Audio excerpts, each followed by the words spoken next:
इस साल के अंत में देश के 4 राज्यों में विधानसभा चुनाव होने हैं, जिसमें चुनाव आयोग ने हरियाणा में विधानसभा चुनावों की तारीखों का ऐलान कर दिया है।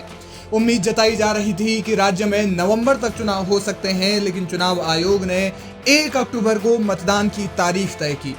राज्य की 90 सीटों पर 1 अक्टूबर को मतदान होगा। हरियाणा के इस चुनाव में कांग्रेस युवाओं पर फोकस रखने के मूड में नजर आ रही है। इसकी बानगी है ये तस्वीर। इस तस्वीर में आप देख सकते हैं कि एक महिला राहुल गांधी से मुलाकात करते हुए हाथ मिलाती हुई दिख रही है।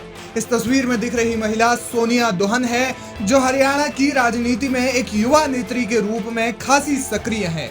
राज्य में विधानसभा चुनाव के ऐलान होने के कुछ ही दिन पहले सोनिया दोहन ने कांग्रेस का दामन थाम लिया। उन्होंने अपनी राजनीतिक पारी की शुरुआत शरद पवार की राष्ट्रवादी कांग्रेस पार्टी से की थी।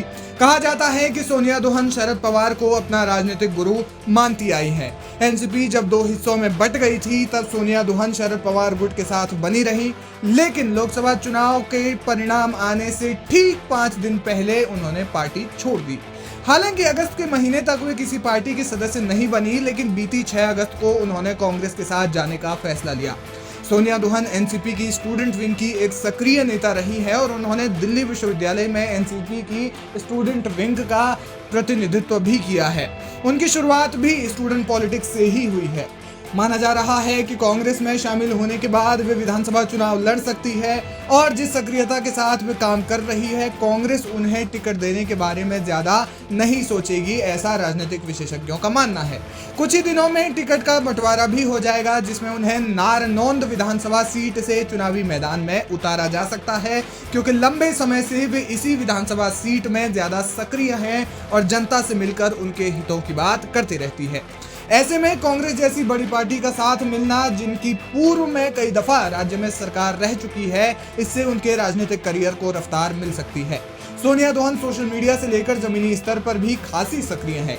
माना जा रहा है कि कांग्रेस इस बार हरियाणा में युवा नेताओं पर दांव खेल सकती है, क्योंकि कहा जा रहा है कि राज्य में बीजेपी के खिलाफ लोगों की नाराजगी बढ़ती जा रही है और इससे एंटी इनकम्बेंसी का फैक्टर नजर आ रहा है, जिसका फायदा कांग्रेस को मिलने की उम्मीद है और कांग्रेस इस आपदा को अवसर में बदलना चाहती है। ऐसे में उन नेताओं पर दांव लगाने की कोशिश की जा सकती है जो नए हैं और जमीनी स्तर पर लोगों को जोड़ पाने में सक्षम हैं।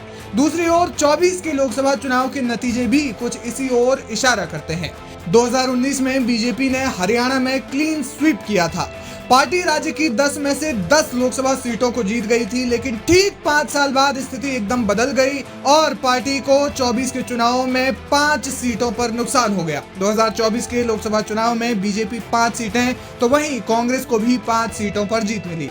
जाहिर है कि लोकसभा चुनाव के परिणामों का असर विधानसभा चुनाव पर भी पड़ेगा। किसानों और क्षत्रिय समाज की नाराजगी से भी भाजपा परेशान है, जो विधानसभा में पार्टी के लिए एक बड़ा चैलेंज है। माना जा रहा है कि सोनिया दोहन का कांग्रेस में शामिल होना चुनावी रणनीति का हिस्सा है और इससे राज्य के बेरोजगार वोटर्स पर खासा प्रभाव पड़ेगा।